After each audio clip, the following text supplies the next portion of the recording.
Hydraa commissioner రంగనాథ్ని మరి 9 తలల సర్పమని high court అన్నదంటే మనం అర్థమవుతా ఉన్నది ఎన్ని దాష్టికాలు, ఎన్ని అరచకాలు, ఎన్ని దౌర్జన్యాలు ఈ హైడ్రా చేసిందో అని. అత్యున్నత న్యాయస్థానం రాష్ట్రంలో చేసిందంటే అర్థం చేసుకోవచ్చు. అంటే 9 తలల సర్పం ఈ యొక్క రంగనాథ్ అయితే 10 తలల రావణుడు ఈ యొక్క రేవంత్ రెడ్డిని చెప్పి ఈ సందర్భంగా మనవి చేస్తా ఉన్నాను. తప్పకుండా మేము ఒకటి ఈరోజు బీఆర్ఎస్ పార్టీ తరఫున డిమాండ్ చేస్తా ఉన్నాం. ఈ యొక్క జరిగినటువంటి యొక్క దోపిడీ మామూలు దోపిడీ కాదు. చేసినటువంటి అన్యాయాలు, ఆక్రమణలు, అన్యాయాలు, దౌర్జన్యాలు, దాష్టికాలు, అరిచికాలు, దీని ద్వారా చేసిన దోపిడీ పెద్ద ఎత్తున గత రాష్ట్రంలో 2 సంవత్సరాలుగా హైడ్రాను అడ్డుపెట్టుకొని చేశారు.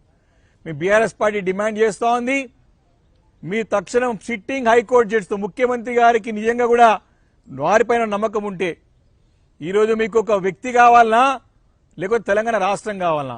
ఇది ఒక వ్యక్తి ముఖ్యమా లేకపోతే న్యాయస్థానం ఒక తీర్పు, న్యాయస్థానం ఒక ఆదేశం ముఖ్యమా?